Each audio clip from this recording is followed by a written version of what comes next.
Estás escuchando Huellas, con Jaime Ramos, los estudios sociales con pensamiento crítico.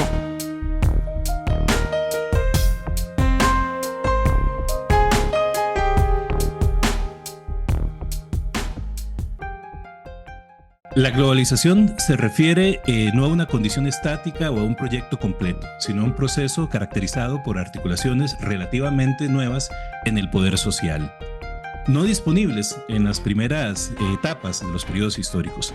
La creciente movilidad total lograda por el capital le permite hoy buscar condiciones más favorables para las diversas fases de producción globalizada, incluyendo mano de obra más barata, ambiente institucional favorable, por ejemplo, bajos impuestos, condiciones reguladas, por ejemplo, leyes laborales, ambientes más elásticos o flexibles, ambiente social estable, etc. El capital ha logrado una movilidad global recientemente encontrada. Esta movilidad global está asociada a una reorganización de arreglos políticos e institucionales y resulta central para las relaciones transnacionales de clase y la formación del Estado. Bienvenidas y bienvenidos a su espacio Huellas. Como hemos venido anunciando, hoy vamos a hablar de capitalismo global, de la clase capitalista transnacional, del rol del Estado, de los flujos globales de acumulación, y vamos a hablar de las derivas culturales, políticas, hegemónicas, ideológicas que estas temáticas tienen.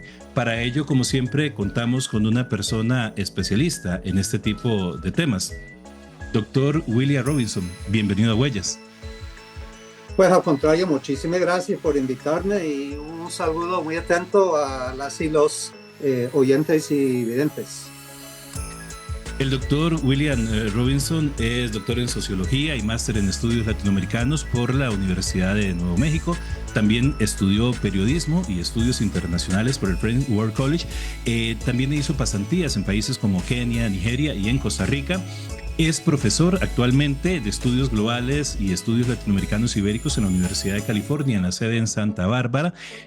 Anteriormente también ha sido profesor en la Universidad Estatal de Nuevo México, en la Universidad de Tennessee y en la Universidad de Nuevo México. Sus áreas de interés han versado sobre la macrosociología, la sociología comparativa, la globalización y el transnacionalismo, que es el tema que hoy vamos a tratar en este programa, uno de los temas que vamos a tratar, economía política y sociología política, desarrollo, desigualdad e inmigración. Ha analizado con especial interés el tema de América Latina y el tercer mundo, los movimientos sociales y la justicia global. Ha publicado una gran cantidad de libros y artículos, entre los que se destacan, por ejemplo, uno que esperamos conversar pronto, del cual esperamos conversar pronto, que es Mano Dura, el Estado Policial Global, los nuevos fascismos y el capitalismo del siglo XXI. El capitalismo global y la crisis de la humanidad, publicado por Siglo XXI Editores, América Latina y el capitalismo global, una perspectiva crítica de la globalización, y el libro que se ha constituido como uno de los clásicos para comprender precisamente esta teoría sobre el capitalismo global, que es una teoría sobre el capitalismo global, producción, clase y Estado en un mundo transnacional, publicado por Siglo XXI Editores, entre muchos otros artículos. Profesor Robinson, reiterarle el agradecimiento. Es un honor conversar con usted y analizar estas temáticas tan vigentes, tan importantes y que nos permiten comprender el mundo en el que vivimos. Para comenzar por lo básico, ¿cómo podemos definir el capitalismo global y por qué en reiteradas ocasiones usted y muchos otros autores han afirmado que se encuentra en una crisis, y no solamente en una crisis, sino una crisis inédita? Claro. Sí, bueno, es una gran pregunta y es una pregunta de suma importancia para comprender lo que está pasando ahora en 2023 a nivel global, en Costa Rica, donde estoy yo, en Estados Unidos, por donde quiera. Pero bueno, comencemos con un marco más general, que el capitalismo global está en una profunda crisis. De hecho, la califico como una crisis de época y, de hecho, en mi análisis, el capitalismo global está llegando al punto de agotamiento de las posibilidades, de las condiciones de su propia reproducción. Está perdiendo la capacidad de reproducción. No quiero decir con eso que en 2, 3, 4 años, aún 10 años o 15 años, se va a colapsar el capitalismo global y ya no lo vamos a tener el capitalismo. Quisiera que fuera así, pero no, lo que quiero decir es que el capitalismo por sí mismo como sistema, la dinámica del capitalismo es que tiene que ampliarse, expandirse y violentamente. por naturaleza. El capitalismo no puede estar, el capital no puede estar estancado. Tiene que constantemente ampliarse, expandirse. Eso ha sido la historia del capitalismo mundial desde hace más de 500 años. Y en estos momentos nos encontramos justo en una nueva oleada de expansión violenta y depredadora alrededor del mundo. Eso explica mucho de lo que está pasando ahora. Pero déjenme volver al punto que preguntas sobre la crisis, una crisis inédita, como indicaste correctamente. Y podríamos decir de que esta crisis del capitalismo global tiene 4 dimensiones sobresalientes. La primera es la dimensión estructural, es decir, el capitalismo global enfrenta lo que llamamos la sobreacumulación. Más adelante en la entrevista podemos entrar en detalles sobre ese concepto de sobreacumulación, pero sencillamente significa el estancamiento crónico. El capital transnacional ya no ve cómo va a seguir acumulando y está estancado. Entonces eso provoca fuertes trastornos y de hecho vamos rumbo a otro colapso financiero al estilo de 2008. Pero esa es una dimensión estructural. La segunda dimensión de esta crisis inédita, capitalismo global, es una crisis social de la reproducción social y de la desigualdad. Ahora, hay comunidades enteras y países enteros que están colapsando. Hay desintegración social por donde quiera alrededor del mundo, e incluso aquí en Estados Unidos, es que está muy claro, una desintegración social acelerada. Y seguro que sus videntes y oyentes de este podcast saben de que las desigualdades globales nunca han estado tan agudas como hoy día. Ya para 2018, la Agencia de Desarrollo basada en Londres, Oxfam, nos informó, porque emiten informes cada año, cada enero, emiten un informe sobre la desigualdad global. Y en 2018 nos había informado de que el 1% de la humanidad controla más del 50% de la riqueza del planeta. Y el 20% de la humanidad controla el 95%, queriendo decir que el 80% de la humanidad controla apenas el 5% de la riqueza del mundo. Con eso, 80% de la población no puede sobrevivir. Es una crisis social sin ningún precedente en la historia de la humanidad. Y para que vean, en junio, finales de junio, este junio 2025, Oxfam emitió otro informe. Y ese informe dice, desde que su otro informe, cuando 1% controla más del 50% de la riqueza, hasta la fecha, ese 1%, ese élite global, ha acumulado 33,9 billones más en riqueza, mientras la gran masa de la humanidad se ha hundido aún más en la pobreza. Entonces, esa es la segunda dimensión de la crisis, de esas 4 dimensiones. Y por último, en esa segunda dimensión, y me gustaría regresar más adelante en la entrevista a este punto, porque es clave, es que cada vez más una mayor masa de la humanidad la califico como humanidad excedente, queriendo decir que hasta 2.000 millones de personas en el planeta hoy día ha sido esas personas, esa masa de la humanidad expulsada. El capital transnacional no la necesita, esa masa de la humanidad. Estamos hablando de una cuarta parte y subiendo rápidamente de la humanidad, es ya excedente. Eso explica el fascismo, explica los genocidios, explica muchas cosas, explica el surgimiento de un estado policial global para controlar la humanidad excedente, pero bueno, más adelante entramos en detalle. La tercera dimensión de esta crisis inédita es la dimensión política. El capitalismo global enfrenta una crisis de hegemonía en 2 sentidos. Uno, hegemonía en el sentido gramsciano, es decir, una crisis de legitimidad. La mayoría de las personas en el mundo, la masa de la humanidad, ya no considera este sistema como legítimo, que no reúne sus necesidades y no pueden sobrevivir. Entonces todos los estados, el estado tico, el estado norteamericano, todos los estados enfrentan crisis de legitimidad y la hegemonía ideológica cultural del sistema está en crisis también. Y en esa dimensión política también, por supuesto, el segundo sentido de hegemonía es el sistema internacional y el conflicto geopolítico. Se está agravando, pero a pasos galopantes, muy grave, rumbo a la Tercera Guerra Mundial. Y finalmente, la cuarta dimensión que sobresale de esta crisis inédita del capitalismo global es la dimensión ecológica. Sencillamente, hay una contradicción fundamental entre el capital y la naturaleza. Y cuando digo naturaleza, incluimos a nosotros, nuestros seres humanos, y lo que producimos es parte de la naturaleza. Entonces, la contradicción fundamental entre capital y el resto de la naturaleza, incluyendo los seres humanos, y vamos rumbo a un colapso de la biosfera. Y entonces ya el capital transnacional llega a ciertos límites biosféricos, si se puede decir, de su propia expansión. Entonces, si tomamos esas 4 dimensiones, y bueno, vamos a entrar en detalles, yo sé, durante la entrevista, vemos que en realidad enfrentamos un panorama gris, de profunda preocupación, que explica mucho de lo que está pasando, y termino con esto, que es muy importante. Nosotros, la masa de la humanidad, no estamos con las piernas cruzadas, sentados pasivamente frente a esta crisis. Al contrario, lo que impulsa la dinámica de la crisis es las resistencias, múltiples resistencias desde abajo y las contradicciones al interior del capitalismo global en crisis. Muy bien, y más adelante vamos a profundizar sobre la actualidad y sobre cómo estos movimientos también sociales de resistencia, que también han estado caracterizados por diversificarse a partir del posmodernismo. Hablemos también de la variable o de los elementos del género, de la racialización, pero del componente económico, que es fundamental para comprender esta desigualdad tan alarmante como usted nos explicaba.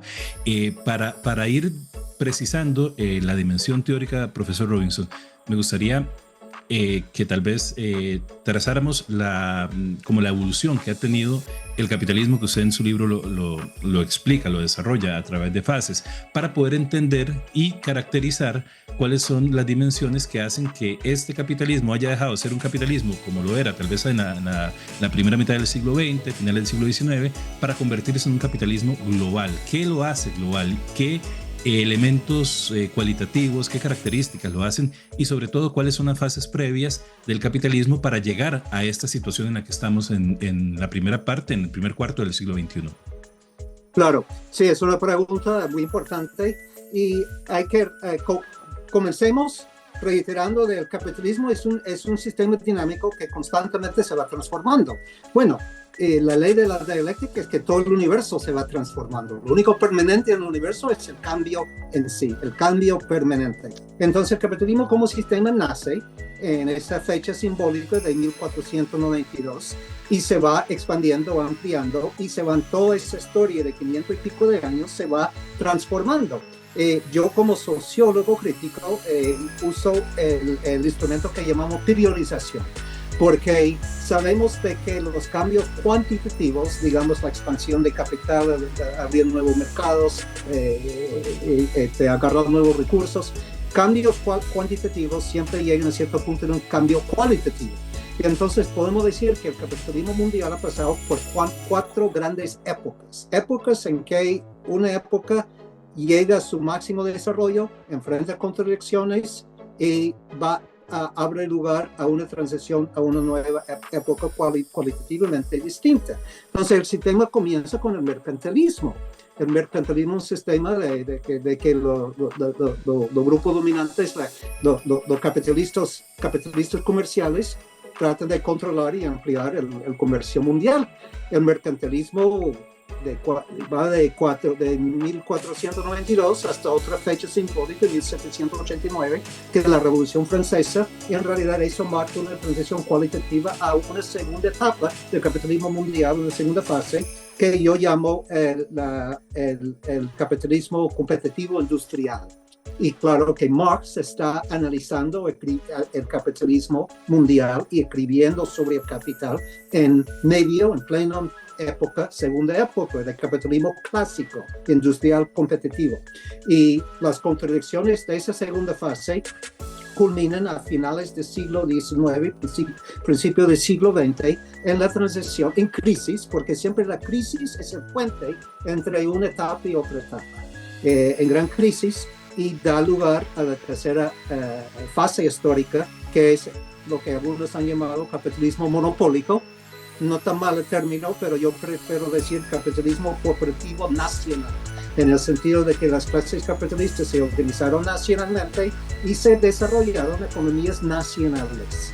Y esas economías nacionales se vincularon entre sí alrededor del mundo por medio del comercio y por medio de los flujos financieros en forma de pagos. Eso era el vínculo entre economías nacionales y un capitalismo mundial. Esa etapa entra en la aguda contracción, pasa por dos guerras mundiales y experimenta un enorme boom, una enorme expansión después de la Segunda Guerra Mundial, la dramática expansión de la economía mundial.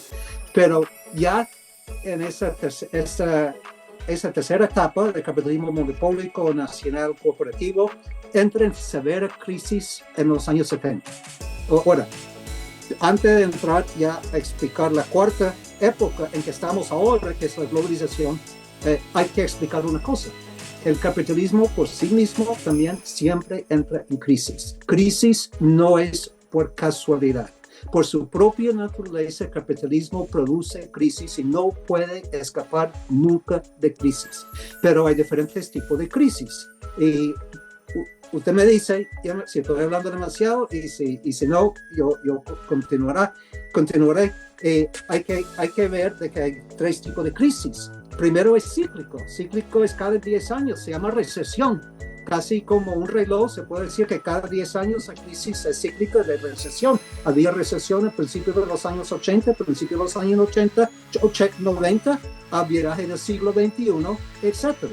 Pero segundo tipo de crisis es estructural, no cíclica sino estructural. Y lo que vemos es que se dan lugar cada 50 años aproximadamente, con una gran crisis. Entonces, tuvimos la gran crisis de la Gran Depresión de los años 30. Y eso dio lugar a cambios radicales. Anterior a eso, tuvimos gran crisis estructural. Y bueno, ni nuestros abuelos lo vivieron porque era de 1870 hasta el principio de 1890. Anterior a eso, la primera gran crisis estructural era los 1830. O sea, 1830, 1970 y pico, 1930, ahora cuando viene la próxima gran crisis, los 1970. Yo ya soy niño, no habías nacido vos, pero eso era la última gran crisis estructural.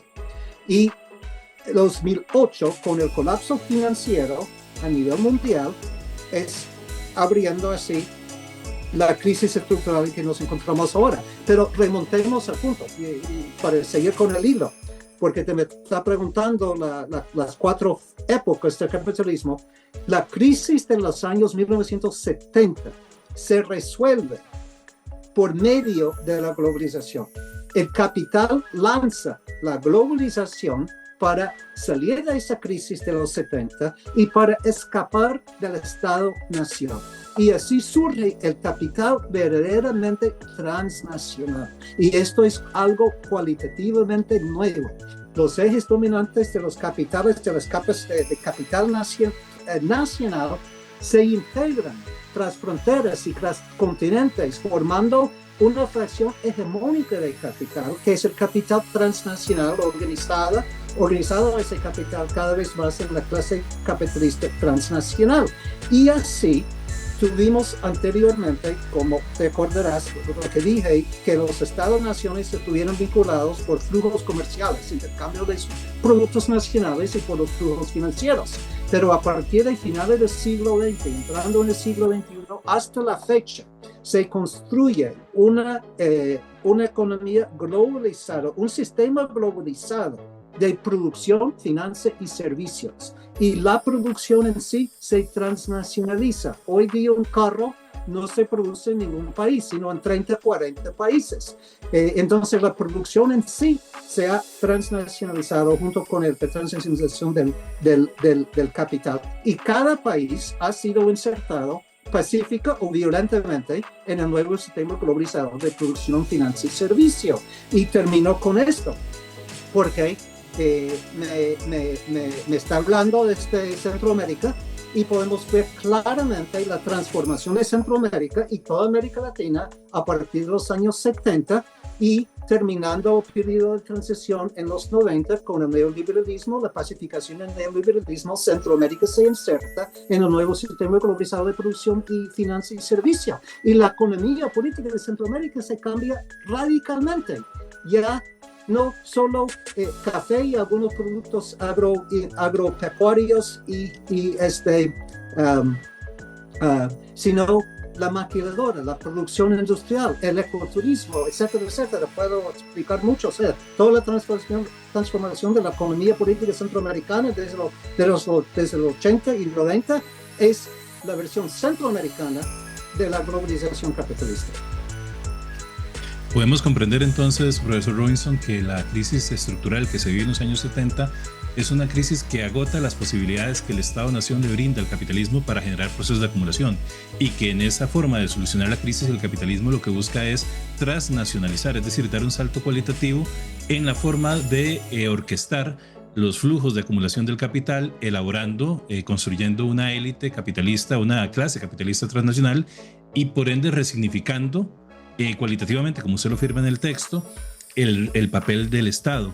En este sentido, yo quisiera preguntarle, son como dos preguntas, pero la primera tiene que ver con el aporte de Manuel Castells en la Sociedad Red, ¿verdad? Que él plantea que en la década de los 70s se da todo este viraje, toda esta transformación tecnológica que posibilita precisamente, o que es la condición de posibilidad para este salto cualitativo de la globalización, ¿verdad? Usted habla de que la globalización es un concepto esencialmente debatido, ¿verdad? Porque hay bastante controversia en eso. Eso tiene que ver con la segunda pregunta.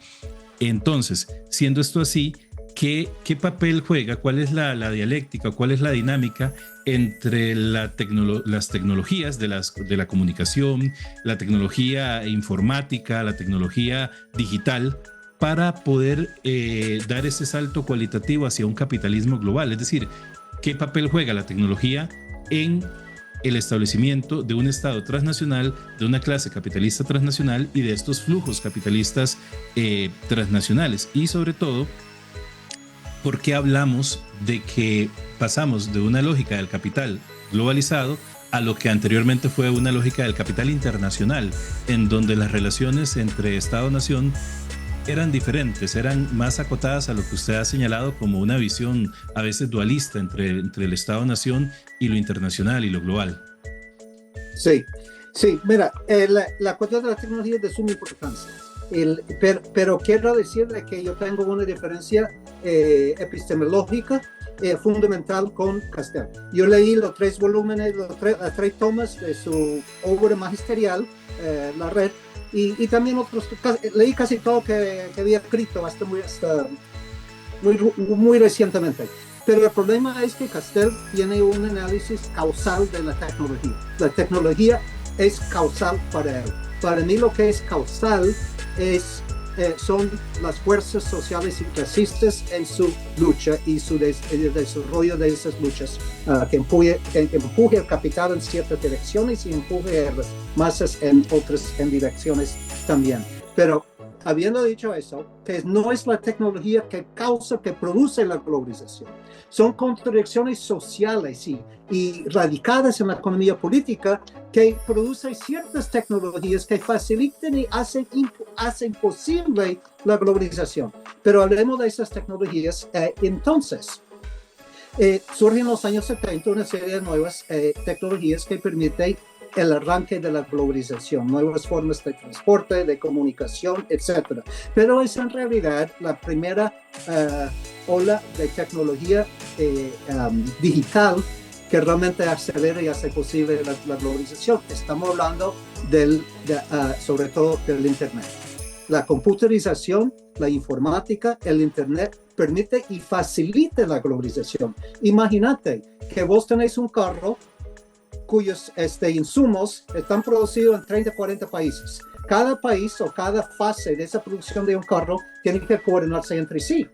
Tiene que estar instantánea, una comunicación instantánea para la coordinación de un sistema globalizado de producción. Y esa coordinación la permite la tecnología de la informática. Entonces, en ese sentido, Castells es muy importante lo que señala. Y justo ahora estamos en la cúspide de una nueva revolución tecnológica con la inteligencia artificial y con todas las nuevas tecnologías que apenas ya entra en vigencia con la pandemia, con COVID. En esa época apenas están ya siendo aplicadas a nivel global y explica mucho políticamente, militarmente, etc. Pero entonces, en resumidas cuentas, sí, la tecnología es central a la historia de la globalización, al análisis de la coyuntura, al análisis de la crisis, pero no es causal. Y un último punto que quiero decir aquí es que lo que pasa en los 70 hasta acá es que surge una fracción transnacionalmente orientada en cada país. En Costa Rica surgen, en los países centroamericanos surgen fracciones transnacionalmente orientadas de la élite que chocan con las fracciones nacionalmente orientadas y ganan. Al final de la cuenta, las fracciones transnacionalmente orientadas ganan esa batalla, toman los aparatos estatales, imponen el neoliberalismo y la globalización desde dentro del Estado nacional. Y después, cada Estado está en competencia alrededor del mundo, incluyendo el Estado norteamericano, en competencia para atraer al capital transnacional a su territorio, porque cada Estado nacional tiene que garantizar su legitimidad interna, la formación social interna. Y concluyo con esto. Yo sé que estoy diciendo mucho y hay que, digamos, decimos en inglés, desempacar, ¿verdad? Todos estos detalles. Pero aún Trump, aún el gobierno norteamericano, que pareciera que no está compitiendo para traer capital transnacional a Estados Unidos, al contrario, mucho de lo que está haciendo Trump es para que el capital transnacional salga de donde se encuentran en otros países y se reubiquen, que radiquen en Estados Unidos. Así que igual el país más fuerte en el mundo está en esta competencia para subordinadamente atraer el capital transnacional. Sí, esto que decía, ¿no? Y por el tiempo no se preocupe, profesor, más bien le agradezco mucho que desarrolle usted las ideas de sus investigaciones, porque si bien es cierto, esta posibilidad que brindan las tecnologías es lo que ¿verdad? Ese es el resultado de un proceso histórico, de una confluencia de sectores de intereses y por ejemplo, en el caso de Costa Rica podemos ver un ejemplo concreto del choque de la élite transnacionalizada versus la élite ligada a los procesos anteriores, por ejemplo, con los tratados de libre comercio, ¿verdad? En el caso de Costa Rica, con lo que fue el proceso el debate, la lucha, la movilización que se dio con el referéndum del Tratado de Libre Comercio entre Centroamérica, República Dominicana y Estados Unidos. Y todavía esos choques entre las élites no están definidos. Vemos que Trump representa una parte que critica precisamente esa deslocalización que sufren muchos sectores de Estados Unidos que anteriormente tenían una fuerte industrialización y que fueron desplazados por la atracción que implicaban regiones del mundo, estados del mundo y élites transnacionalizadas que brindaban condiciones, como lo digamos en la introducción del programa, ¿verdad? Con flexibilidad laboral, con reformas en el aparato normativo, jurídico, pero también de condiciones de impuestos, también con condiciones de ambientes sociales con cierta estabilidad, cierta flexibilidad que permitían esa acumulación desde la perspectiva de esta nueva clase capitalista transnacional. Yo le quiero preguntar ahora por los conceptos claves del capitalismo global, y creo que podríamos, en el texto, me corrige el profesor Robinson, que son el surgimiento de esta clase capitalista transnacional, cómo la podemos entender y sobre todo la resignificación del Estado.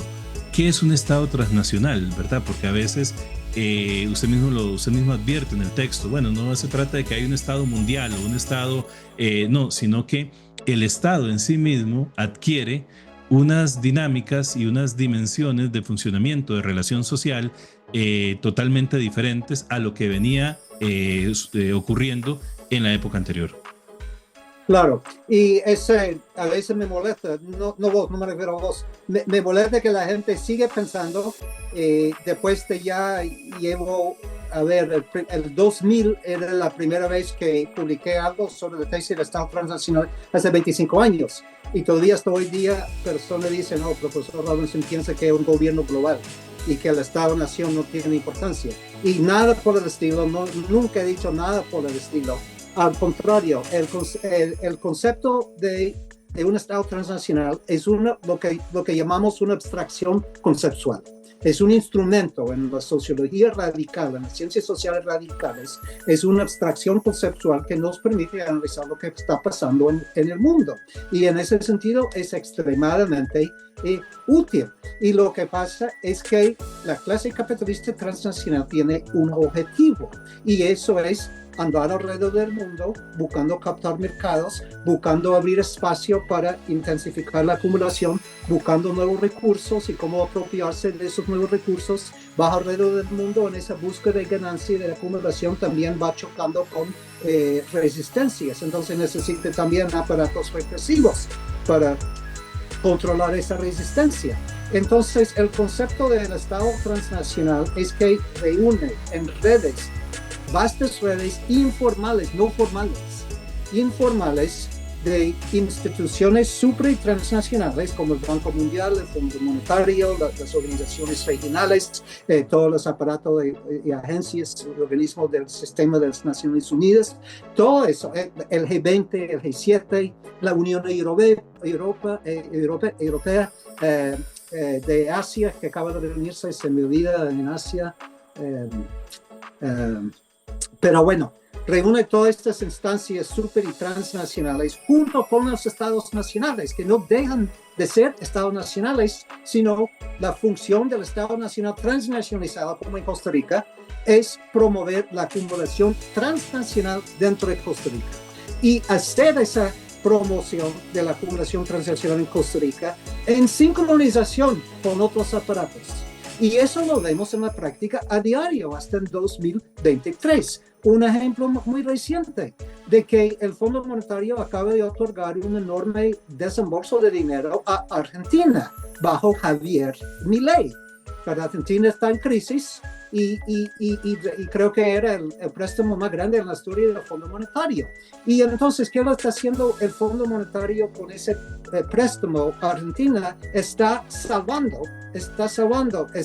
resguardando el proyecto del capitalismo global en Argentina en un momento en crisis estructural en Argentina, pero en crisis política por las resistencias. Y cuando el Fondo Monetario anunció ese préstamo, creo que hace como 6 semanas, algo así, también el Fondo Monetario dijo de que en las elecciones locales y municipales en Argentina, la gente tiene que votar por Milei. Pensarlo bien. El Fondo Monetario dice políticamente al pueblo argentino, ustedes tienen que votar por Milei, y si no, no vamos a dar ese préstamo, y si no damos el préstamo van a tener una peor subcrisis. Entonces ahí vemos las operaciones del Estado transnacional para crear y facilitar las condiciones que permiten la acumulación transnacional, las condiciones estructurales o económicas, las condiciones políticas, las condiciones ideológicas. Y concluyo con esto. Nosotros tenemos en la sociología radical, tenemos teorías sobre el Estado. ¿Cómo se entiende, cómo se comprende el Estado capitalista? ¿Por qué el Estado capitalista defiende los intereses del capital? O sea, ¿cuál es la naturaleza del Estado en un sistema capitalista? Y siempre hemos analizado con esas teorías de que el Estado tiene que hacer una serie de cosas para permitir la acumulación de capital. Entonces, lo que yo estoy diciendo es, bueno, es la teoría del Estado que tenemos a nivel de Estado-Nación. Ahora lo tenemos a nivel global. El Estado transnacional busca en un sinnúmero de frentes, un número de formas de crear las condiciones para la acumulación de capital transnacional.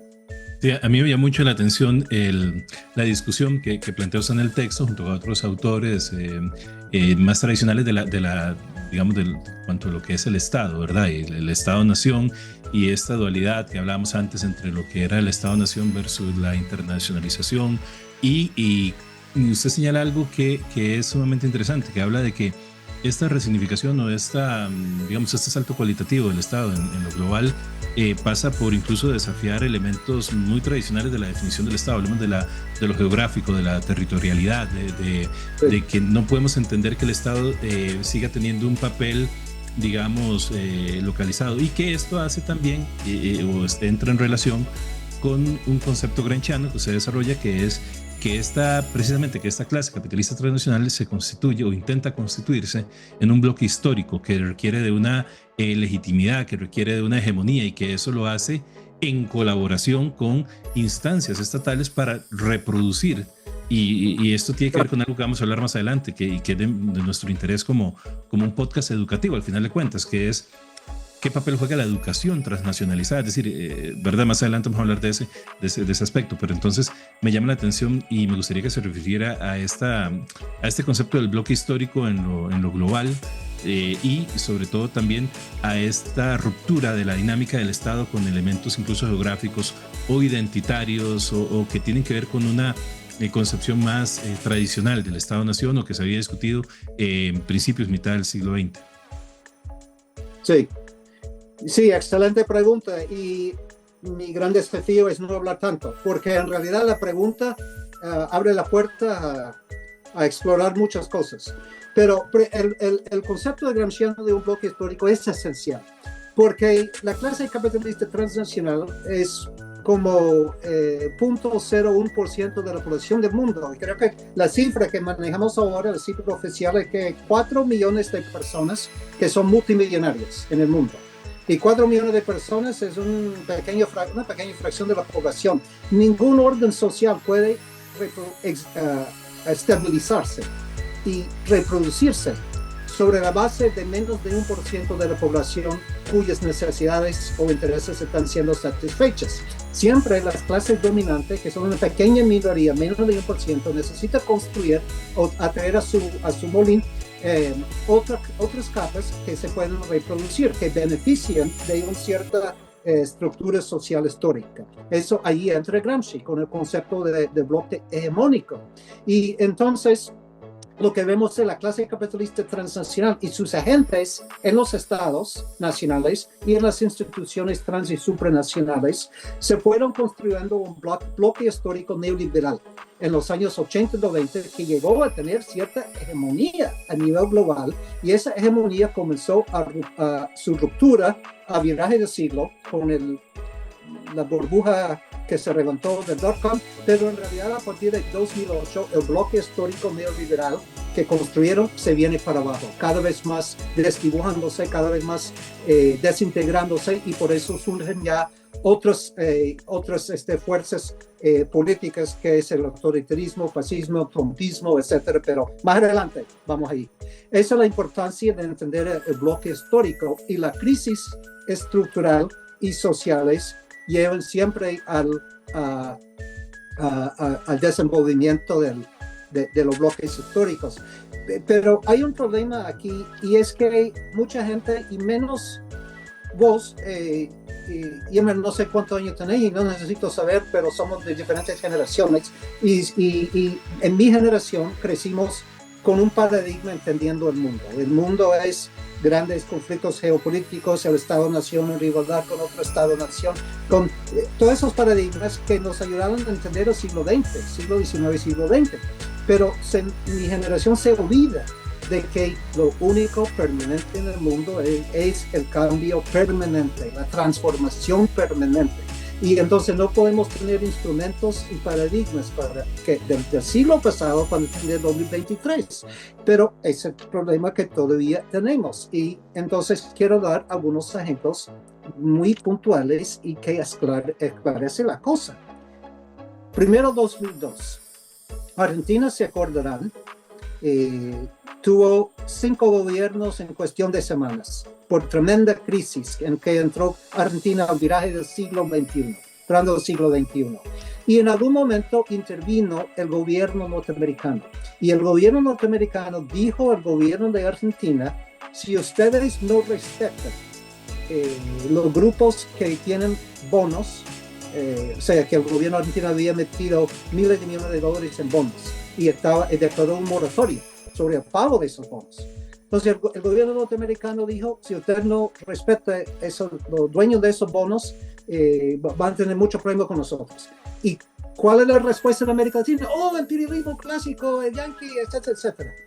Ok, pero cuando nos pusimos, como yo hice en 2002, a analizar quién era dueño de esos bonos, encontrábamos inversionistas chinos, inversionistas de Arabia Saudita, inversionistas argentinos, inversionistas mexicanos, inversionistas europeos, inversionistas de Sudáfrica, inversionistas de la India, etcétera, etcétera, etcétera.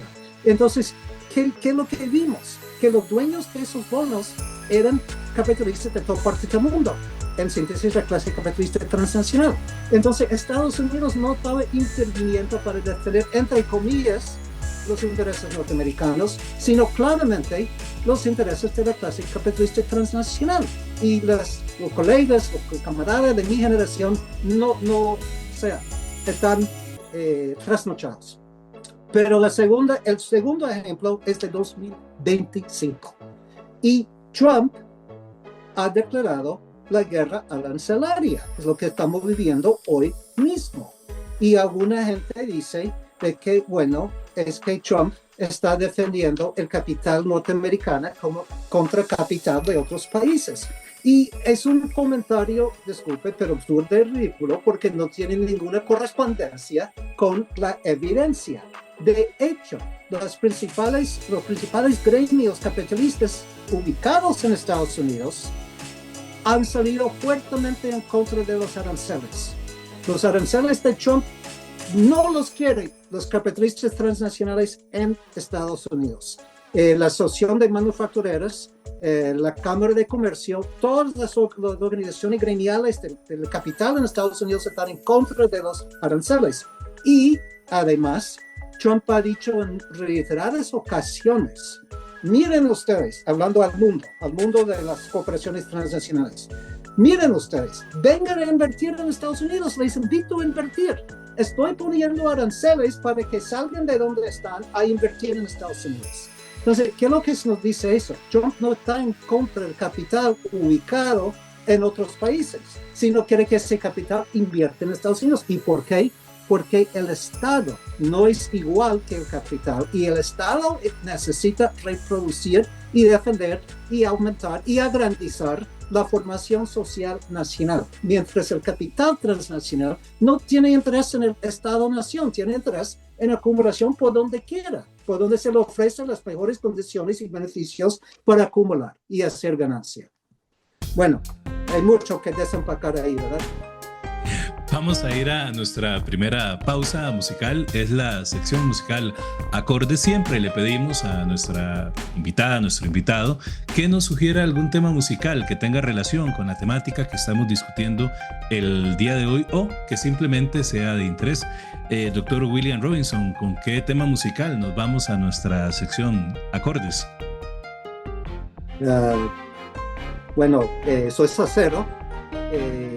Yo crecí en los barrios de Nueva York como boricua, desde que crecí con la salsa, y entonces puede ser una selección de salsa. Hay muchas selecciones clásicas que tienen contenido social y político. Al ritmo de salsa crítica y política nos vamos a nuestra sección Acordes y regresamos. Te invitamos a ser parte de Huellas. Escríbenos y sugiérenos tus temas de interés. Síguenos en nuestras redes sociales, en Facebook como Huellas 2.0. Nos puedes escuchar en iVoox, Spotify y en YouTube. Suscríbete a nuestro canal de YouTube Huellas 2.0. Gracias por tu apoyo.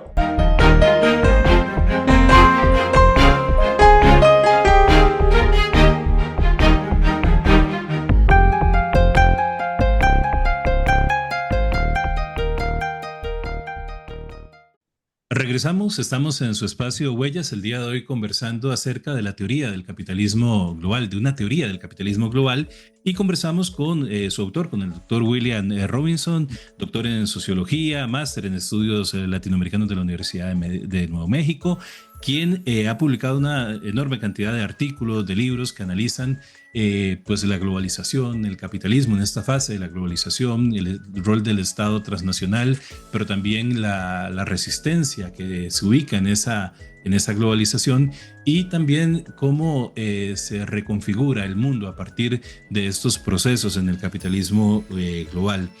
En esta segunda parte, doctor Robinson, me gustaría que habláramos, si se quiere, de temas de la coyuntura actual, pero también de la deriva cultural y, como le decía al principio de la entrevista, del elemento educativo como parte de esa lógica de legitimación del bloque histórico de la clase capitalista transnacional, y cómo opera en la institucionalidad de los estados una vez pues adquiriendo esta nueva dinámica. Para comenzar esta segunda parte, quiero hacerle una pregunta que usted también en su libro hace como esa advertencia, que tiene que ver con las teorías, por ejemplo, la de Immanuel Wallerstein del sistema mundo. ¿Cómo se diferencia? Usted hace como, si bien una paréntesis, una crítica, o trata de hacernos entender algunas cosas, algunas ideas que usted tiene, que ha plasmado en sus investigaciones con respecto a lo que venían siendo la teoría del sistema mundo de Wallerstein y otros autores, y su propuesta acerca del capitalismo global. Entonces, tal vez si comenzamos por ahí para ir concretando ya en la parte de la coyuntura actual y los sistemas culturales. Sí, mira, yo antes de llegar a desarrollar la teoría del capitalismo global, yo me identificaba con la teoría del sistema mundo de Wallerstein, y Wallerstein era mi colega mayor, muy buena gente además, y en realidad comparto mucho con la teoría del sistema mundo, pero lo aprecio y tiene mucha importancia explicativa, y políticamente se ubica típicamente en en una crítica pues al capitalismo mundial. Pero sí, hay algunas diferencias que son claves, y sobre todo claves no históricamente, no para analizar, digamos, el siglo XV, XVI, sino más bien son diferencias que realmente tienen que sacar a reducir para comprender el siglo XXI. Y dos cosas mencionaría ahorita sin entrar en tanta teoría. Uno es que el teoría del sistema mundo se basa en lo que yo llamo el estadocentrismo. Disculpe ser técnico, pero no es lo mismo de Estado-nación centrista. Explico muy sencillamente. Estado-nación centrismo es lo que estábamos diciendo antes. Estados Unidos interviene en Argentina, entonces tiene que explicar con choque de dos Estado-naciones, en lugar de explicarlo de otra forma, más correctamente. Eso es Estado-nación centrismo, y es un serio problema. Pero estadocentrismo es algo epistemológico y ontológico. Y es cuando uno ve que en primera instancia, cuál es el actor o digamos la fuerza principal en el mundo del capitalismo. El sistema mundo ve el Estado y la contienda entre estados. Y eso es el estadocentrismo y la causalidad del Estado en primera instancia. Y eso no es no es el punto de arranque marxista ni punto de arranque para mi teoría, sino que el Estado en sí es derivado de las fuerzas sociales y clasistas en contienda históricamente ubicada. Es el abstracto, por eso no quiero entrar en tanto detalle, pero es muy importante para eruditos de relaciones internacionales que estudié también. Eso se llama realismo. Realismo es el enfoque en relaciones internacionales que ve que lo más importante es hay 200 Estados-naciones y se relacionan, chocan, cooperan. Eso es realismo. Y teoría del sistema mundo es el realismo radical. Políticamente radical, pero realismo. Mientras mi enfoque comienza con las dinámicas de capital mano de obra, esa contradicción, las fuerzas sociales en contienda y el desarrollo dialéctico cuantitativo y cualitativo del sistema. Esa es una entrevista medio académico, estoy entrando creo que en demasiado detalle, pero esas serían algunas de las diferencias. Y cuando ya agarramos un caso concreto como Argentina, que ya mencioné, o como estos aranceles, es ahí donde vemos las deficiencias de analizar por medio del marco del sistema mundial de Wallerstein. Para hacer claro ese punto, China, Estados Unidos están en batalla. Eso sí es cierto.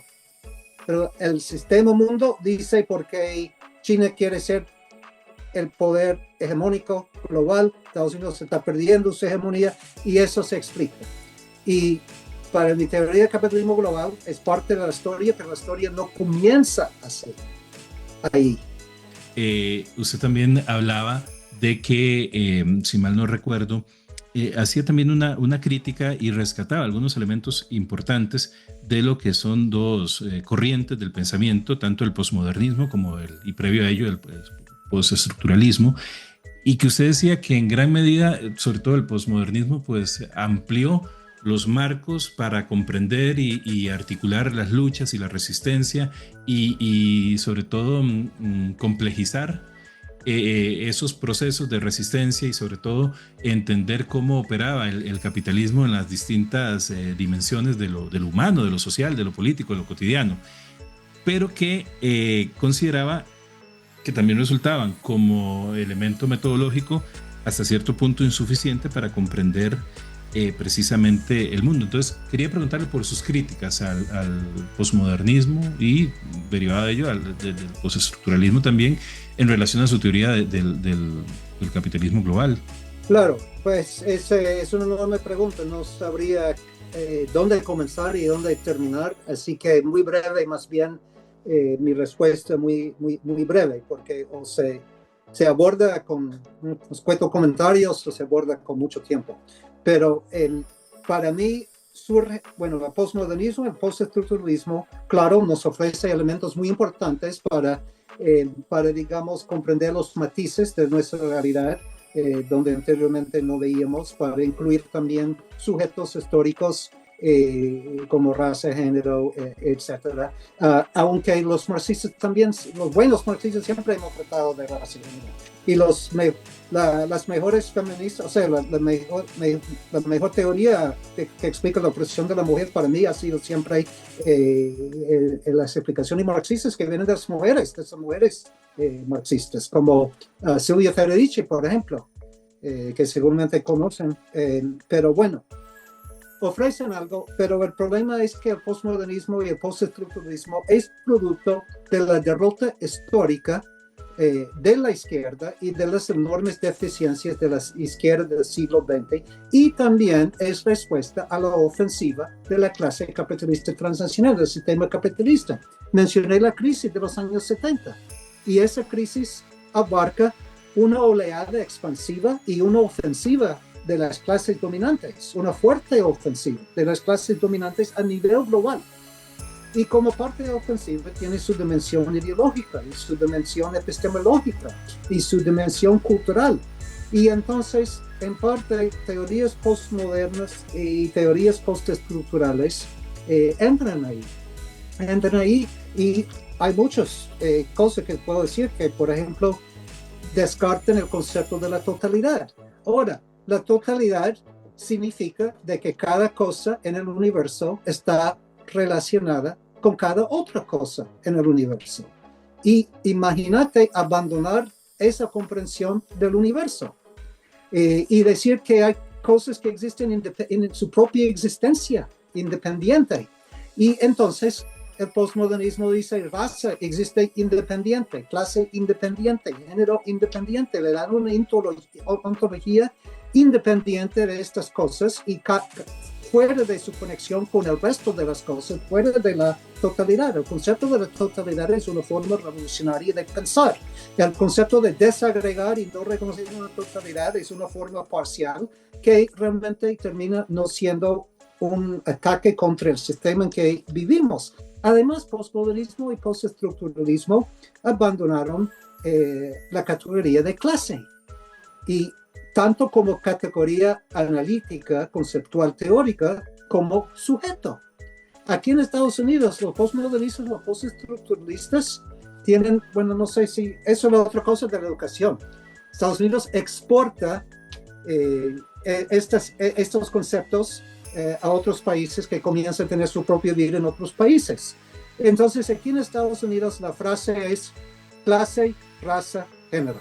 No sé si lo manejan como la triple las triples categorías. Ujú, Pero ujú. cuando lean los libros y cuando hablan con esas personas que hablan clase, raza, género y la interseccionalidad, cuando les habla y ves lo que están estudiando raza y género, y clase es tabú. Clase es tabú. Y es absurdo, es como, por ejemplo, como una persona negra aquí es negra, la persona, y no es trabajadora. Mientras está siendo explotada, esa persona como enfermera, como en un almacén de Amazon, en una fábrica, en la agricultura, etcétera, etcétera. Y como una mujer es solo mujer de género y no es también mujer que tiene que hacer una serie de cosas como trabajadora. Así que desaparece clase como sujeto y como categoría en esas teorías. He dicho bastante, porque como digo, puede ser toda la entrevista. Muy bien, le agradezco, sí, realmente da el tema para ampliarlo muchísimo más y más bien le agradezco la síntesis que nos hace para poder entender esa crítica. Yo creo que es muy válida, la compartimos muchísimas personas. Desde el momento en que usted publica una teoría sobre el capitalismo global, el mundo ha cambiado muchísimo de forma acelerada. Usted mismo antes lo señalaba. Crisis, la del 2008, la pandemia, el resurgimiento, ¿verdad?, de nuevas derechas con tintes, si se quieren, sumamente autoritarios, fascistoides, señalan algunos, el advenimiento de tecnologías que todavía aceleran más estas posibilidades de las lógicas globales de acumulación, de las formas de relacionarnos globalmente, se instalan sentidos comunes a través de organismos supranacionales como la OCDE, y toda esta situación hace que, vamos a ver, el panorama cambie para todos los sujetos históricos que convergen en esta lógica política, global, social. Es decir, asistimos a un momento en que tanto si bien hay una hegemonización de la clase capitalista transnacional, pero también hay procesos de lucha o articulaciones de luchas, de resistencia que pueden entenderse como a nivel global, ¿verdad? Y esto es algo que me gustaría que tal vez usted desarrollara como análisis de coyuntura, es decir, ¿en qué momento nos encontramos a partir de la reflexión que usted hace a principios de este siglo con el capitalismo global en relación a lo que implica precisamente estas formas de relacionarnos también con la resistencia, con los partidos políticos, con los movimientos sociales y esta articulación variada que hay en el mundo en el que vivimos? Sí, es de suma importancia el momento que estamos viviendo en 2025. Comenzamos la entrevista con la pregunta sobre la crisis, y entonces hay que retomar ese enfoque sobre la crisis porque todo lo que está pasando en julio, estamos en julio 22 del 2025, y todo lo que está pasando en el mundo tiene su punto de partida analítica de la crisis del capitalismo global, y las respuestas y las contradicciones y cómo se expresan esas respuestas a la crisis, esas contradicciones a la crisis, los conflictos generados por la crisis, todo se entiende por la crisis. Y ahora quiero volver, y vos intervenís por favor para pedir que elabore o otra dirección, pero quiero volver a una contradicción fundamental aquí, que es el excedente, la humanidad excedente. Y los grupos dominantes tienen un enorme desafío ahora en el mundo, que hay 2.000 millones de personas que son superfluos, son excedentes. El capital no tiene uso para esos 2.000 millones de personas, pero esos 2.000 millones de personas, número uno, bloquean el acceso a recursos.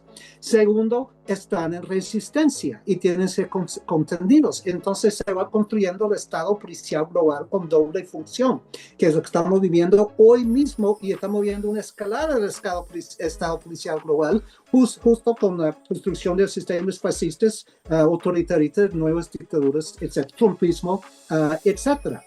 El Estado policial global primero tiene que contener la humanidad excedente. Segundo, tiene que contener las resistencias de las clases trabajadoras y populares globales. Es su función de control social transnacional. Y la segunda función del Estado policial global es acumulación militarizada y acumulación por represión. Son los dos conceptos que he desarrollado: acumulación militarizada, acumulación por represión. En un momento, pongo pausa ahí para volver momentáneamente a eso. Pero veamos lo siguiente, la primera parte. ¿Cómo van los grupos dominantes a manejar 2.000 millones de personas que son excedentes y que están desafiando el sistema? El sistema ha mostrado tres opciones. Uno es la opción Gaza, el genocidio que está llevando a cabo en Gaza. Mientras hablamos, hay 2,5 millones de personas en Gaza. No son trabajadores para Israel. Su mano de obra no puede ser explotada por el capital transnacional. Han descubierto gas y petróleo y muchos otros recursos en Gaza. El capital transnacional está en un punto máximo de expansión violenta en el Medio Oriente, y la población de Gaza es población totalmente superflua, totalmente excedente. Y entonces la primera respuesta que tiene el grupo dominante es la opción Gaza, que es el exterminio. Y cada día más estamos viendo la estrategia del exterminio, simbolizado por Gaza. Segunda opción para el grupo dominante de contener la humanidad excedente es la opción salvadoreña, el encarcelamiento en masa. Entonces, tomen nota de lo siguiente: en 2024 o 23, creo que 24, se me olvidó, abren el Secot. Ahora todo el mundo habla de Secot porque Trump envió a migrantes ahí, pero lo abrió en 2024, el Secot, con 40,000 prisioneros, 40,000 detenidos ahí. Y es la cárcel más grande en el mundo. Cuando se abre, Brasil, México, Sri Lanka, India, Filipinas, Egipto, Turquía y muchos otros países miren eso y dicen, y eso lo tengo documentado, ya lo publiqué en otro libro, dicen: oh, qué bueno, nosotros vamos a construir mega cárceles así. Y Sri Lanka, que está en el primer lugar, número 1 en Sri Lanka, van a tener un cárcel con 80,000 presos. Piénsenlo. 80,000. Ahora, necesitan guardias, por supuesto, pero necesitan producir comida, estamos hablando de una ciudad encarcelaria. Entonces, segunda opción que tienen los grupos dominantes para contener estas contradicciones explosivas del sistema y control social sobre las clases populares desposeídas es la opción salvadoreña.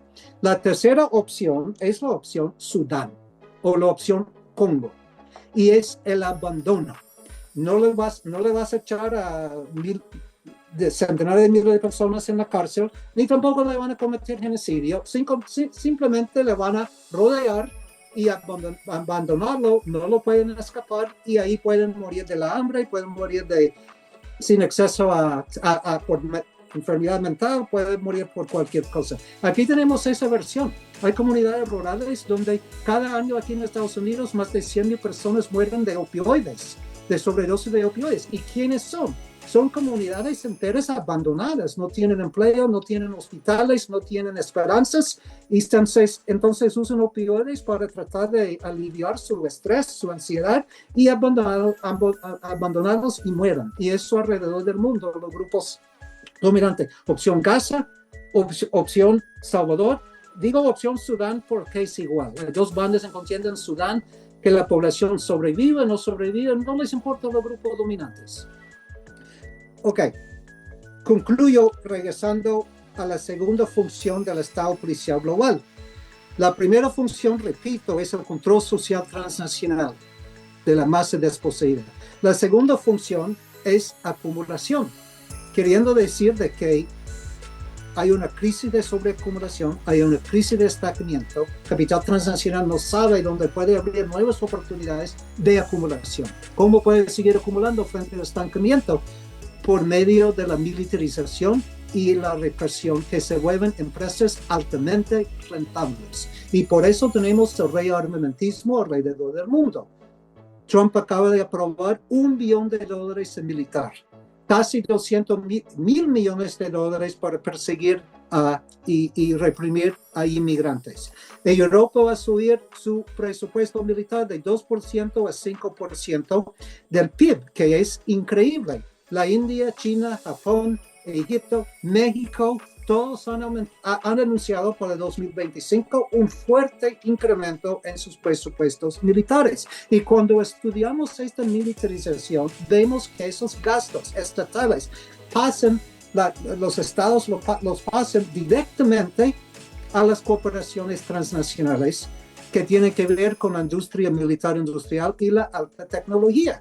Y entonces tenemos la militarización de la sociedad y economía global como respuesta a la crisis, y es una militarización que también fomenta el conflicto bélico y tensiones geopolíticas. Aquí se puede ver que eso es para otra entrevista, porque es demasiado importante y demasiado amplio ese tema de la crisis y todo lo que implica ahora lo que está pasando. Sí, realmente uno escucha, por ejemplo, lo que implicaría para la Unión Europea subir ese porcentaje del PIB del 2%, el 5% en lo que sería la inversión social, y es prácticamente desmantelar. En el caso de Europa, ya no hablemos de los contextos más debilitados de América Latina, de África, de Asia, lo que implicaría, digamos, desmantelar lo poco que queda de los rescoldos del keynesianismo, del estado del bienestar, de ese rol del estado redistributivo que por lo menos hacía sostenible hasta cierto punto, o por lo menos posibilitaba los procesos de acumulación anteriores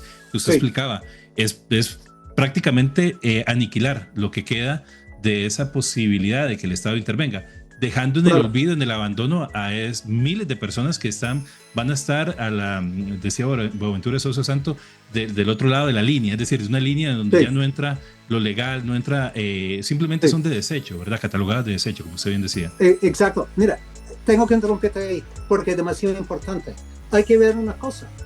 ¿Por qué el Estado o el capital necesita lograr la reproducción social de esas masas en Europa o en Estados Unidos por medio del gasto social, del estado de bienestar social, cuando ahora son excedentes? Cuando pasa a ser un ser humano que necesita ser explotado por capital, a pasar a ser un ser humano que no puede ser explotado porque no hay cabida, entonces corta y elimina el gasto social. Entonces hay una ruptura del vínculo entre reproducción social y acumulación de capital. Y es clave entender eso. Y entra ahí la inteligencia artificial.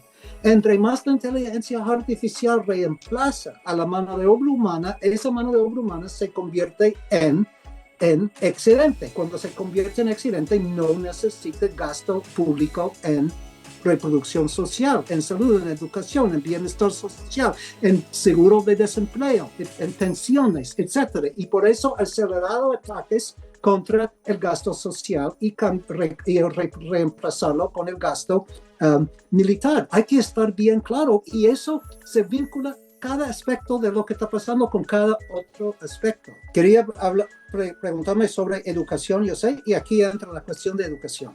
Sí, claro. Y le agradezco. Claro, yo creo que sí, da para muchísimo más hablar de esta lógica de un sistema global que desprecia y que ya no considera a miles de personas como seres humanos por los cuales haya que hacer un esfuerzo para mantenerlos en condiciones dignas. Es decir, se van por la borda todos aquellos discursos de los derechos humanos, de la dignidad humana, porque simplemente la lógica de acumulación actual del capitalismo ya no le importa, y pueden ser personas desechables, como usted lo decía. Voy a hacerle la última pregunta a partir de una cita que está en el texto, y que es la siguiente. Dice: el terreno de la cultura es importante campo de batalla en la lucha antihegemónica transnacional. El componente cultural del proyecto transnacional es la promoción implacable de la cultura del consumismo, el individualismo y la competencia, difundida por medios masivos de comunicación y la publicidad. Y yo me animaría a decir, lógicamente, que también desde los aparatos educativos de los países. Y esto se traduce en políticas educativas concretas, en programas de estudio, como en el caso de la didáctica, las ciencias sociales, en nuestro caso los estudios sociales, la didáctica de la historia, porque son los espacios en donde se puede resignificar, en donde se disputa el sentido y la valoración de la realidad social, es decir, legitimar que miles de personas no son sujetas de derechos, de hacer un esfuerzo de atención por parte del Estado, va a implicar una legitimidad discursiva que eso opera a partir de la reproducción de estos elementos de individualismo, de consumismo, de la competencia desalmada por la acumulación de la riqueza. Entonces, yo quería preguntarle si estamos ante un capitalismo global, ¿podríamos hablar de procesos también de transnacionalización de lo educativo? Sí, claro. Sí, y en varios niveles, de lo educativo y de los procesos culturales ideológicos y van vinculados. Entonces, con los sistemas educativos, en primera instancia hay que ver de que alrededor del mundo ya las teorías y los paradigmas del capitalismo global y las ideologías del capitalismo global ya es la ideología dominante en todos los sistemas educativos, ya sea Costa Rica, Estados Unidos o donde sea. En primera instancia, entonces, los sistemas educativos juegan ese mismo papel por donde quiera, de reproducir estas ideologías y paradigmas capitalistas, por un lado, ¿verdad? Pero por el otro lado, muy concretamente, como parte del proyecto neoliberal, y el proyecto neoliberal a cambio está en función de la globalización capitalista. Ese proyecto siempre ha sido muy claro y el Banco Mundial emitió un gran informe, creo que hace 10, 12 años, en que decía, ahora nuestro énfasis es en educación primaria universal, pero no nos interesa ya educación secundaria más que por algunos sectores minoritarios, y educación superior, o sea, universidad privada. Eso era lo que dijo el Banco Mundial. Entonces hay que ver por qué el Banco Mundial dice eso, porque para la economía global, el tipo de trabajador que se necesita simplemente tiene alguna destreza de matemática básica y la capacidad de leer instrucciones y nada más. Eso lo consigues en la primaria, 5 o 6 años en la primaria, y ahí te dan también la ideología capitalista, individualismo, consumismo, y no necesitas más. No necesitas secundaria y superior a pensar críticamente, solo un pequeño porcentaje por medio de la privatización de educación. Entonces, esa es la oleada del capitalismo global, privatizar la educación, universalizar una pobre educación primaria.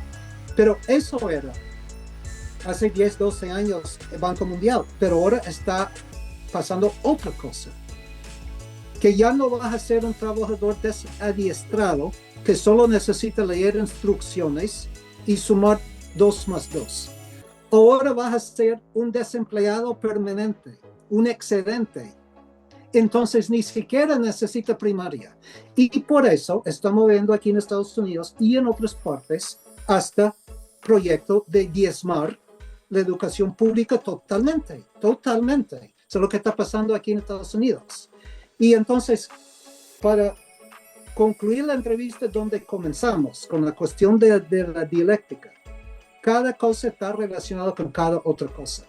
Y la perspectiva dialéctica es sumamente poderosa porque nos permite vincular lo que Trump recientemente dijo a Brasil, que tiene que no procesar a Bolsonaro, vincular eso con reestructuración de la educación, con la persecución de los inmigrantes, con Ucrania, con el genocidio y con todo lo que está pasando alrededor del mundo, todo va vinculado. Y la perspectiva dialéctica y la comprensión del capitalismo global nos permite hacer esos vínculos, ver esta dinámica integrada.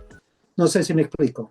Claro que sí, y le agradezco muchísimo, profesor William Robinson, doctor en Sociología, máster en Estudios Latinoamericanos por la Universidad de Nuevo México, periodista, autor de diversos libros, como por ejemplo este último, del cual le tomo la palabra para conversar en una próxima entrevista, Mano Dura, el Estado Policial Global, los nuevos fascismos y el capitalismo del siglo XXI, y también autor de una teoría del capitalismo global, texto sobre el cual hemos conversado el día de hoy.